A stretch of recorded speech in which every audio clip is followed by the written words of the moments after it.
तो अस्सलाम वालेकुम गाइस, कैसे हैं आप लोग। तो मैं इस हदीस के ऊपर वीडियो बना रहा था जिसमें आप सल्लल्लाहु अलैहि वसल्लम ने फरमाया सर्दी और गर्मी जहन्नुम की वजह से होती है। तो मैं इस पे वीडियो बना रहा था, लेकिन तभी मुफ्ती साहब ने मुझे ये वीडियो भेजी इस ज़ॉम्बी की। तो मैंने सोचा चलो पहले इसी को देखते हैं। तो फिर जब मैंने इस वीडियो को खोल के देखा तो ये जो ज़ॉम्बी है ये मेरी इस वीडियो में चलाई गई मुफ्ती साहब की और मेरी कन्वर्सेशन के बारे में कमेंट्री कर रहा था। दरअसल मुफ्ती साहब ने मेरे से व्हाट्सएप पर बात करते समय इस सेक्स विद 9 वाइफ्स वाली हदीस से रिलेटेड कहा था कि पहले आप इन ज़ॉम्बीज़ से ये पूछना कि इसमें इमोरलिटी क्या है, इसमें गंदी बात क्या है। तो अब हैरिस साहब जो हैं वो गंदी बात एक्सप्लेन कर रहे हैं। अब हैरिस साहब जो हैं वो लंबी लंबी छोड़ेंगे और आपने क्या करना है, लपेटना है। और हाँ, लास्ट में खुद मुफ्ती साहब ने भी रिप्लाई भेजा है, तो उसको भी मैं लास्ट में क्लिप को ऐड कर दूंगा, आप उसे भी सुन लेना। तो इस नॉनसेंस पर हैरिस की मुफ्ती साहब ने भी रिप्लाई भेजा है। तो चलिए, तो अब आप लोग लपेटना शुरू कर दीजिए। एक रात में 11 बीवियों के साथ हम बिस्तरी और पता नहीं क्या क्या हो रहा है। अच्छा, वो यासिर वाजदी साहब कहते हैं उसको, वो जो क्या है, वो जो एक है, वो जो अबू जोकर जो है, उसने वीडियो में अपना गोल खुद ही कर दिया। कहता वो वही मेरी बात से एग्री कर रहे हैं, और लेकिन वो अपनी वीडियो में ऑडियो चला दी। वो कहता यासिर साहब कहते हैं, यासिर मुफ्ती साहब कहते हैं, उनसे पूछे इसमें गलत क्या है। अच्छा, इसमें मेरी गलत मेरी एक बड़ी एक रात में 9 बीवियों के साथ हम बिस्तरी करते, इसमें गलत क्या है। अच्छा, कि किस तरह से डिफेंड कर लेते हैं, मतलब समझ से बाहर है। अच्छा, जो भी बेवकूफ़ ने ये बोला ना, ज़रा मेरी ये वीडियो देखना और उसके बाद तुम सोचना कि तुम किस तरह डिफेंड करोगे हैरिस की बोंगियों को। नहीं, वो कहते हैं उनकी बीवियां हैं, वो उनका पॉइंट ऑफ व्यू देखे ना। वो कहते हैं उनकी बीवियां हैं, बीवियों के साथ सेक्स करना जायज है, तो एक रात में 9 बीवियां खड़का दी तो क्या हो गया इसमें। नहीं तो अभी फिर अगर कोई दूसरी शादी भी कर लेता है तो वो तमाशा लग जाता है पूरे खानदान में, क्या और हर जगह। वो गलत है ना, वो कहते हैं वो गलत है। वो कहते हैं वो तो हमारा कल्चरल इशू है ना, वो गलत है। लेकिन मैं आपको ये कहता हूँ, जो गंदी बात है, असल जो गंदी बात है, हमें कोई फर्क नहीं पड़ता आप गैंग बैंग करें या आप ऑर्जीज करें या आप रोल प्लेइंग करें या वो क्या कहते हैं स्विंगर्स क्लब ज्वाइन करें, वी डोंट केयर।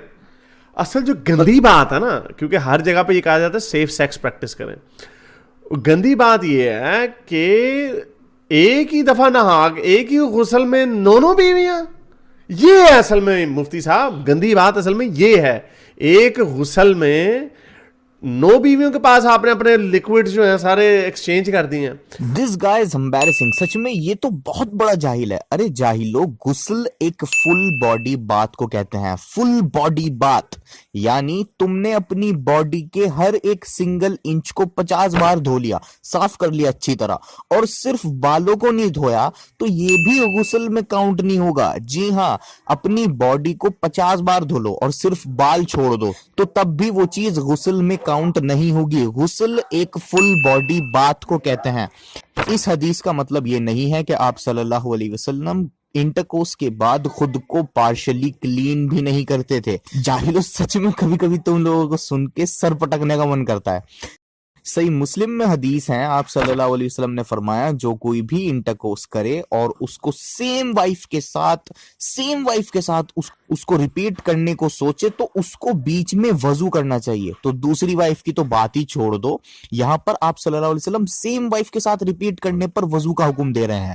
और एक और हदीस है सही मुस्लिम में जिसमें उमर रज़ियल्लाहु ताला अन्हु प्रॉफिट से कहते हैं कि रात में मैं जुनूब की हालत में था, तो प्रॉफिट ने कहा कि इम्प्योरिटी की हालत में मत सोना, पहले सेक्सुअल ऑर्गन्स धोना प्लस वजू करना और तब सोना, और गुस्ल सुबह ले सकते हैं। एक और हदीस है सही मुस्लिम में जिसमें आयशा रज़ियल्लाहु ताला अन्हा प्रॉफिट का आम मामला बता रही हैं। तो आयशा रज़ियल्लाहु ताला अन्हा से पूछा कि आप सल्लल्लाहु अलैहि वसल्लम इंटरकोर्स के बाद क्या करते थे, डायरेक्टली सो जाते थे या गुस्ल लेके सोते थे। तो आयशा रज़ियल्लाहु ताला अन्हा ने फरमाया प्रॉफिट कभी कभी तो गुस्ल लेके सोते थे और कभी कभी सिर्फ वजू करके सो जाते थे। तो नोटिस, इस रिपोर्ट में भी ये नहीं कहा गया प्रॉफिट इंटरकोर्स के बाद दूसरी वाइफ के पास चले जाते थे, इसमें लिखा है कि सो जाते थे। तो जाहिलो, ऐसा नहीं था कि प्रॉफिट अगर दूसरी वाइफ के पास इंटरकोर्स रिपीट करने गए तो उन्होंने खुद को साफ ना किया हो। गुस्ल फुल बॉडी बात को कहते हैं, और हदीसों से हमने देख ही लिया कि अगर कोई इंटरकोर्स करे तो उसको जेनिटल्स धोने चाहिए, वजू करना चाहिए, और सुबह में एक बात नमाज से पहले। तो ये जहालतें इन ब्रेन डेड ज़ॉम्बीज़ को ही तुम लोग बेच सकते हो, यहाँ पे ये सब नहीं चलेगा, ठीक है। तुम लोग जाहिल सच में सोचते हो कि प्रॉफिट खुद को साफ ही नहीं करते थे, कमाल है। تو اب چلیے میں آپ کو مفتی صاحب نے جو مجھے واٹس ایپ پہ رپلائی بھیجا ہے میں وہ سنوا دیتا ہوں. اور ہیرس کے کچھ چیلے اور خود ہیرس بھی یہ کہہ رہا تھا اپنی ویڈیو میں کہ میں نے اپنی اس ویڈیو میں مفتی صاحب کو مس کوٹ کیا ہے. تو اس وائس نوٹ کو مفتی صاحب کے دھیان سے سننا. جو ان لوگوں نے میرے اوپر الزام لگایا تھا کہ میں نے مفتی صاحب کو اپنی اس ویڈیو میں توڑ مروڑ کے پیش کیا, تو اس کا بھی جواب آپ کو مل جائے گا انشاءاللہ. السلام علیکم ورحمۃ اللہ. خیریت سے ہیں؟ معاف کیجیے گا انٹرنیٹ کا مسئلہ تھا تو میں جواب نہیں دے پایا.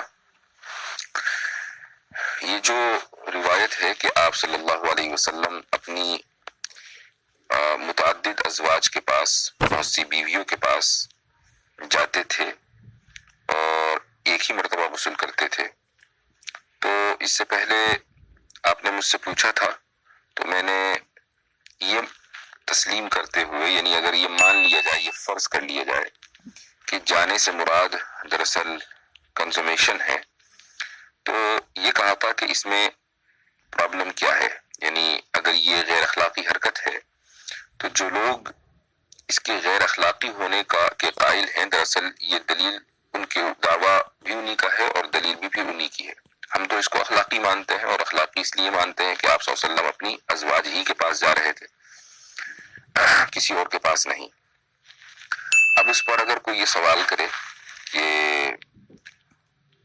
اس سے بیماریوں کا خطرہ ہے, ایک ہی غسل کرتے تھے, تو یہ چیز غلط ہے سائنسی اعتبار سے یا طبی اعتبار سے, تو اس کا جواب یہ ہے کہ یہ کیسے تسلیم کر لیا گیا کہ آپ صلی اللہ علیہ وسلم ایک زوجہ کے پاس سے فارغ ہو کر جب دوسری کے پاس جاتے تھے تو درمیان میں مثلاً وہ استنجا نہیں کرتے تھے یا اپنے آپ کو پاک صاف نہیں کرتے تھے. یہ کیسے تسلیم کر لیا گیا؟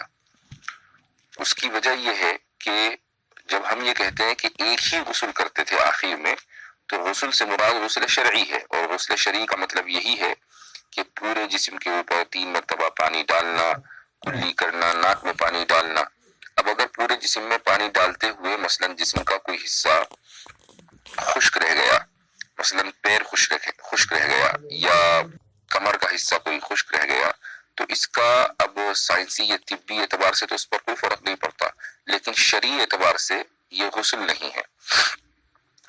لیکن یہ کہ آپ صلی اللہ علیہ وسلم کا خود عمل کیا تھا, وہ یہ تھا کہ آپ علیہ الصلوۃ والسلام جب کسی ایک زوجہ کے پاس ہوتے تھے اور کنزمیشن ہوتا تھا, تو کنزمیشن کے بعد آپ علیہ الصلوۃ والسلام کو اگر غسل کرنا ہوتا تھا تو فوراً غسل کرتے تھے, اور اگر غسل نہیں کرنا ہوتا تھا تو وضو کرتے تھے اور استنجا کرتے تھے, اور اس کے بعد پھر آپ صلی اللہ علیہ وسلم سوتے تھے. ایسا نہیں ہوتا تھا کہ اپنا کنزمیشن کیا اور سو گئے. تو جب صرف ایک ہی زوجہ سے فارغ ہو کر آپ کا یہ عمل تھا, تو ظاہر ہے کہ دوسری زوجہ کے پاس جانے سے پہلے بھی آپ صلی اللہ علیہ وسلم یہی عمل کرتے تھے, کیونکہ یہ آپ علیہ الصلوۃ والسلام کی سنت ہے. نہ صرف یہ کہ آپ نے یہ کیا ہے بلکہ امت کو اس کی تعلیم بھی دی ہے. تو اس لیے جو سائنسی یا طبی اعتبار سے جو اعتراض ہو سکتا تھا, وہ اعتراض اس پر نہیں ہو سکتا. جو لوگ بھی اعتراض کرتے ہیں دراصل وہ آدھی سے بھی آدھی نالج رکھتے ہیں, اور اسی لیے بیچاروں کو چونکہ معلوم ہوتا نہیں ہے تو اپنے ذہن میں کھچڑی بنا کر وہ اعتراض اگل دیتے ہیں.